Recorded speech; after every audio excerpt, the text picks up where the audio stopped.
Broadcasting from the business capital of the world, this is the Podcast Business News Network. Welcome back, everybody. I asked this question: what is love? What is love? People define it many different ways. If it's a new relationship, you might think you're feeling something that feels like love, but is it really love? You've been in a long-term relationship. Is there love there? You might think there is. There probably is. What level? We're going to talk about the evolution of love today with an intimacy coach. Going to learn a lot. Going to be, we're going on a sort of like a fact-finding mission, and you're going to love it. I love her. She's great. She is Elaine Miles, and she's back with us. How you doing today? Hi, Steve. I'm fine. How are you? Very well. Very well. Hard to define that question. What is love, isn't it? hmm Yeah, we're used to, the Hollywood script, more or less, in relationships, informing them, and they tend to be, we tend to go too quickly, and we tend to jump into things based on what we've kind of been conditioned, their appearance, and with that, values are not emphasized, I don't think, enough.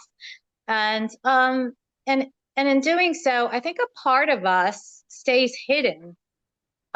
We Hmm. don't re we're not taught how to truly be vulnerable with someone, so that while we're in the relationship, we feel like we're really becoming a better person, and both of us are becoming better people.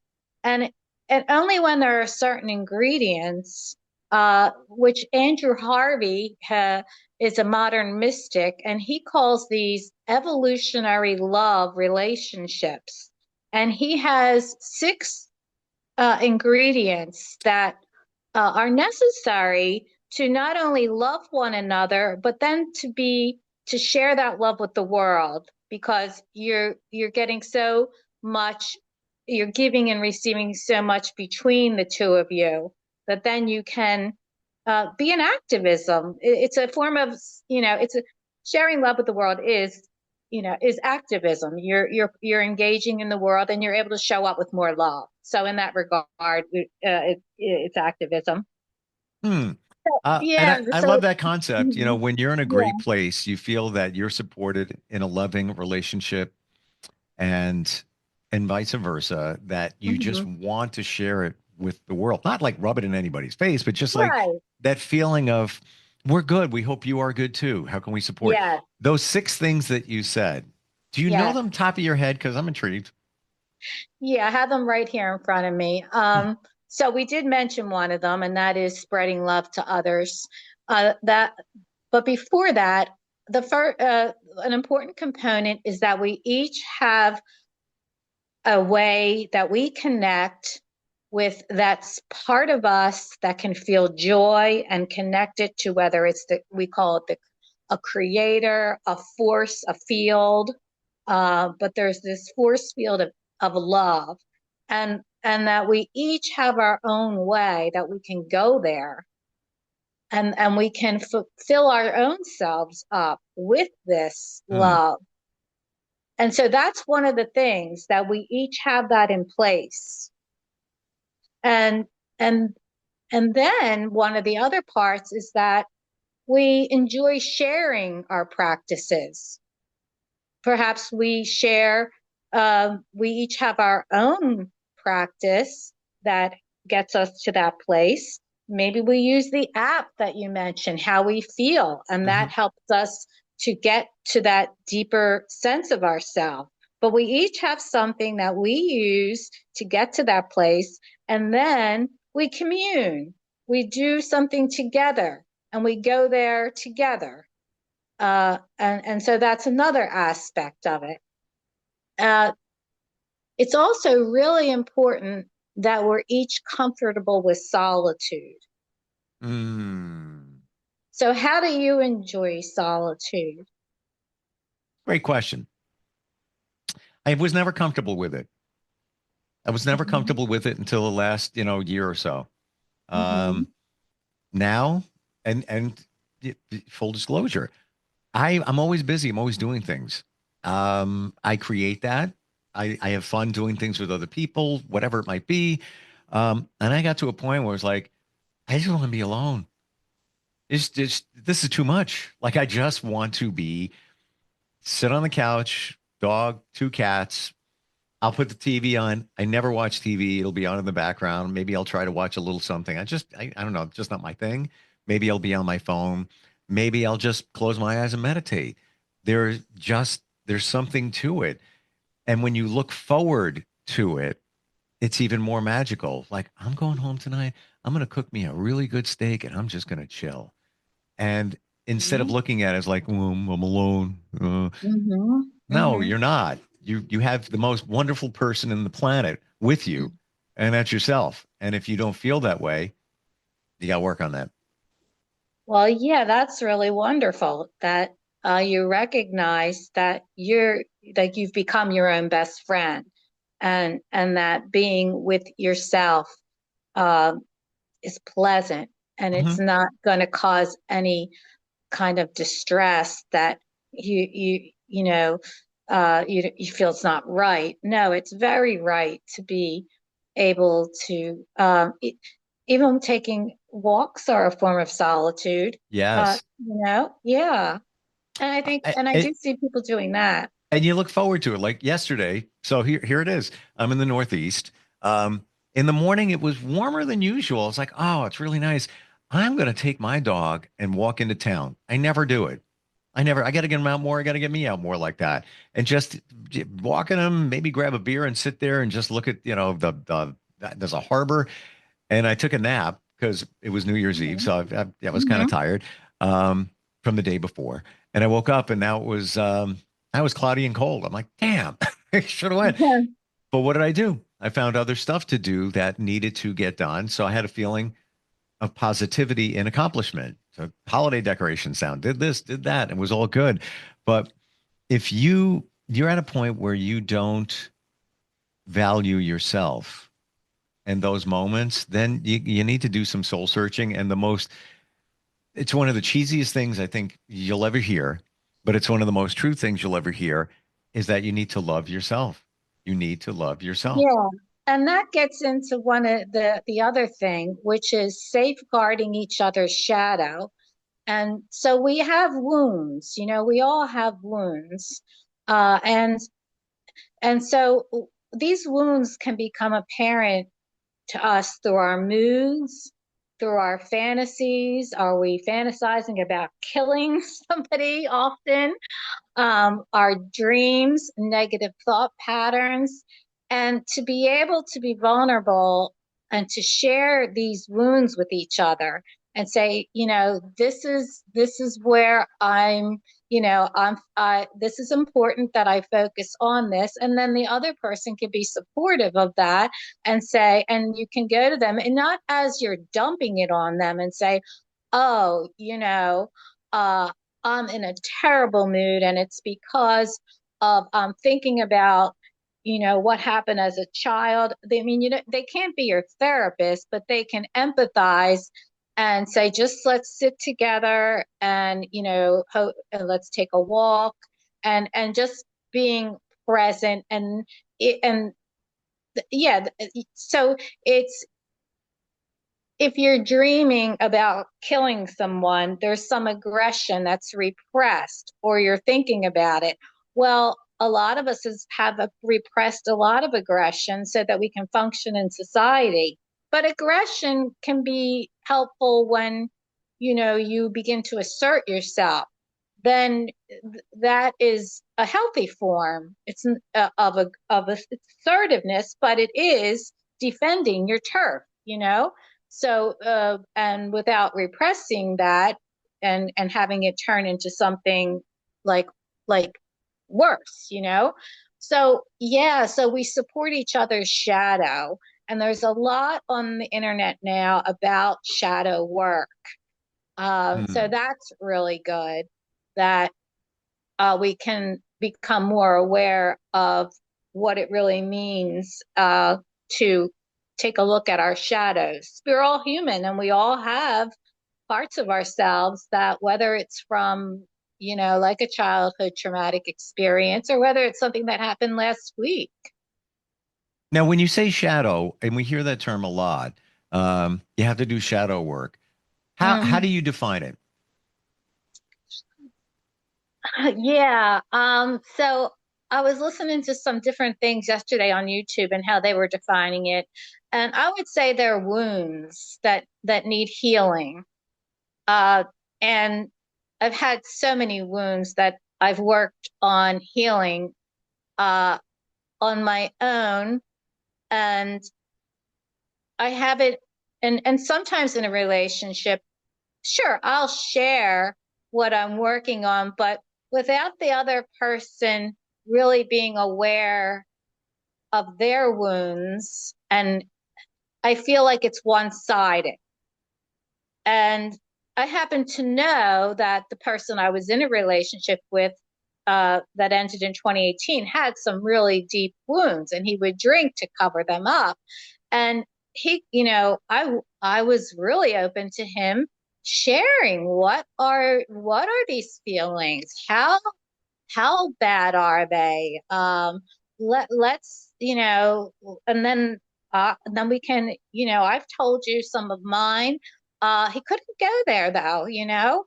So I think so in an evolutionary relationship, that is a component. We can go there with each other without feeling less of a man. If it's like, no, we can be hurting. I would say even in a new relationship or fairly new, take all the facts that you're given and process them and what that person may, the challenges they may have. Where am I going with that? So, and this is based on experience. Hmm. Let's say you're in a relationship or a new one with somebody and they, let's say their father abandoned them, Hmm. early or when they were very young. Or let's say they had problems with their mom.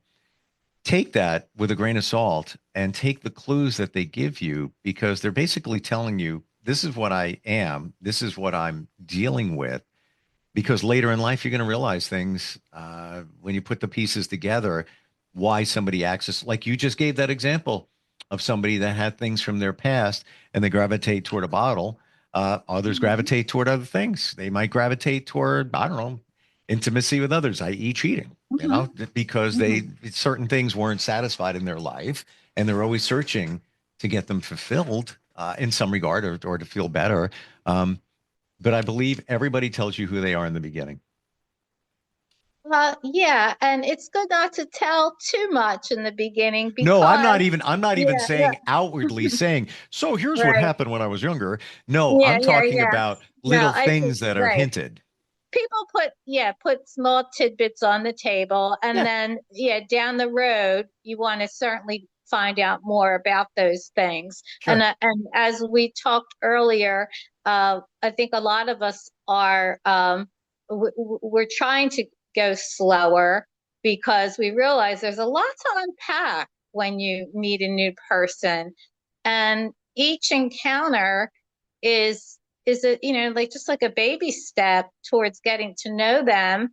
So there's a lot of it requires a lot of encounters, just, meeting for coffee, for light meals, walks, to develop uh anything before you head into anything more. Hmm. Yeah, so I think we're all those of us in the dating world are trying to be mindful of pacing, but and it is a struggle. Yeah, it is something to keep in the forefront of our minds. Do you find that people in new relationships want to move too fast? Well, I Not, I'm think not, I'm that not, in by the the way, dating world, I'm not it's inferring any one yeah. thing. Oh no. Intimacy, whatever it might be. Just anything, just moving too fast without getting to know each other better. Well, let's not even use the word intimacy, because if you're having sex real quickly, it certainly is not intimacy. It's just a physical. Hmm. Uh, and yeah, so it's not intimacy. You don't know anything about each other really. So, but so what was your question? Do That we do? that people just want to move too fast. Oh, yeah, I think it's part of the culture. Like we've been programmed with Mm. all these movies and things, and they're, certainly they have to get a story in 90 minutes, and it has to move fast. But it's not real life, real life is like so different than that. And um but that's our kind of our reference point, and that's what I think we struggle to go slower. Yeah, I think that has Mm. an influence on us, like the superficial ways to get into relationships, but they're actually not real, and we can find ourselves getting into them, and then a year or two, five down the road, we're like, gosh, this is a completely different person. And it's Right. because I rushed, because we both rushed. Yeah. You said something that really clicked in my mind. I didn't really think of it until you Mm, said it, but I call it the Amazon world. mhm. I click a button, it shows up Right. at 3 p.m. today in most areas. So Yeah. that being said, and we've been that way for years, fast food, drive through, like I'll pull up to Starbucks. I'm like, there's a line of cars, but I don't want to get out. I'm just going to sit in the line. I'll go around, whatever.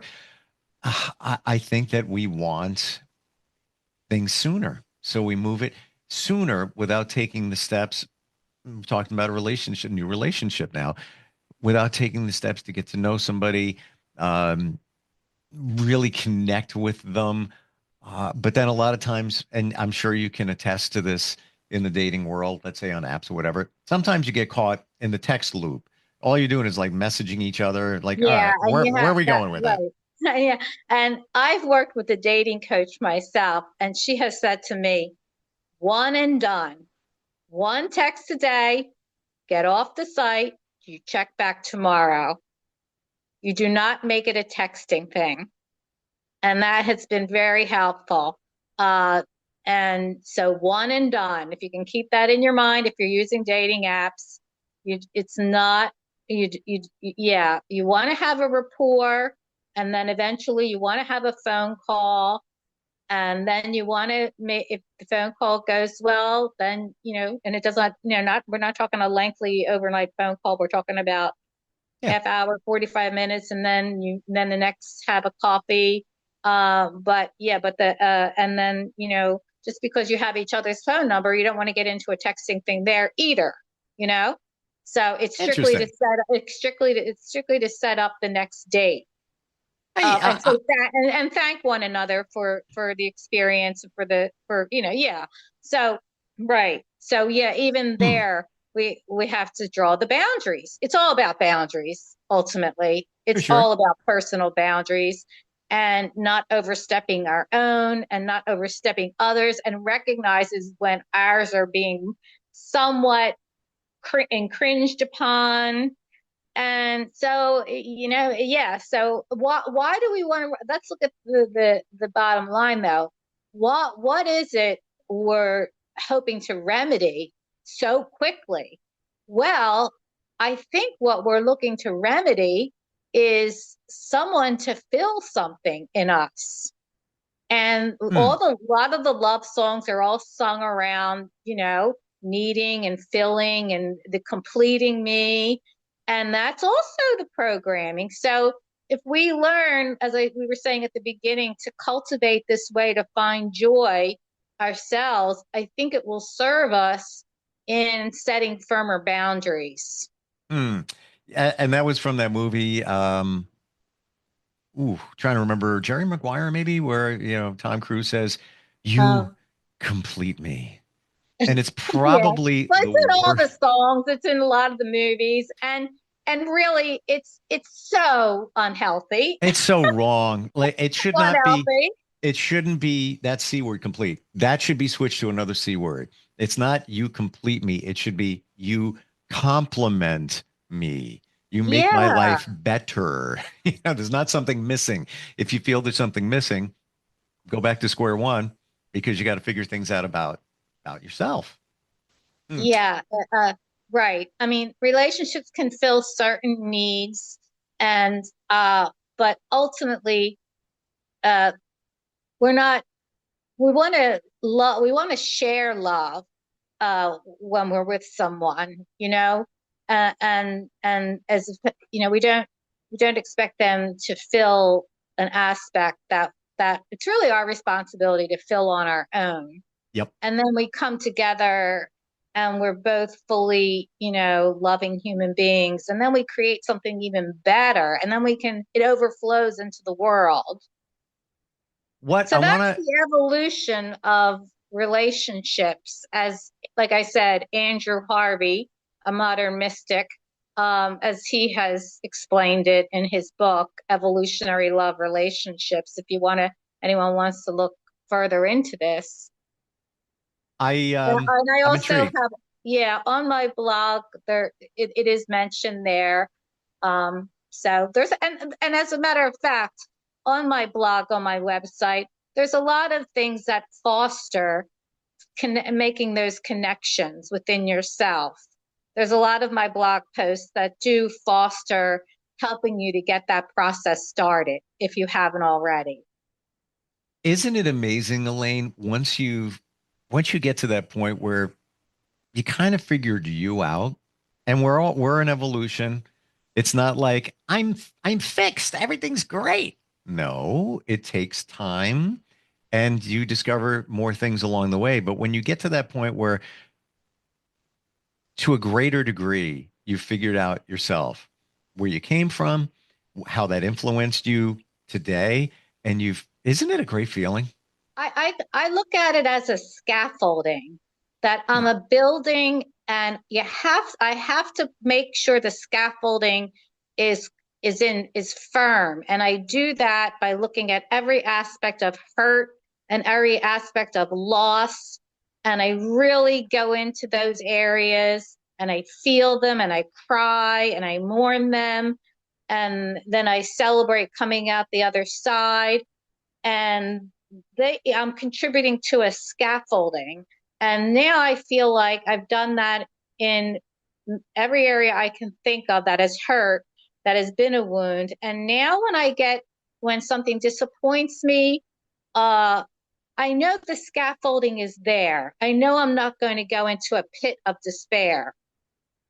And that's a wonderful feeling when you've Mm. done enough work where you feel like, okay, you know, I can take the punches that might come, but it's not gonna knock me into that dark place that I've already been to many times, and I've done the work to Hmm. really Hmm. work on it. Yeah. Yep. So it's like so to me, like I said, it's like making a building the foundation, and then the scaffolding is next, and then the furniture you bring in and the curtains you hang and all the decor. Well, that's all that's when you get to do that to your home and to yourself, because you give yourself all these lovely things and experiences when you are a whole person and you can enjoy them, whether or not you're with somebody or not. Love it. And this is just part of what you help people realize as you coach them along on the intimacy level and then some. Soul Times is your website, Yeah. SOULTYMES.com, right? Yes. Soultimes.com. Yes. Very cool. Great conversation today. It really was. Yeah. Good way to start the new year. Exactly. And it doesn't matter whether you're single, you're in a relationship, you still got to go back to the scaffolding and figure out who you are if you really want the best life for yourself. Exactly. You do. You really do. Awesome. Elaine, thank you very much for being here today. Appreciate it. Thanks for having me. Thank you. Happy New Year, by the way. Yeah. Yeah. You too. Are you looking for even more of the podcasts and hosts that you love? The Podcast Business News Network is proud to announce that you now have even more ways to listen live. Check out the MyTuner Radio, online radio box, and Simple Radio apps on iOS and Android, or find us online. Search for Business News Network on mytuner-radio.com, or search Podcast Business News Network on streama.com and onlineradiobox.com/US. Take your podcast on the go and don't miss a minute of the action.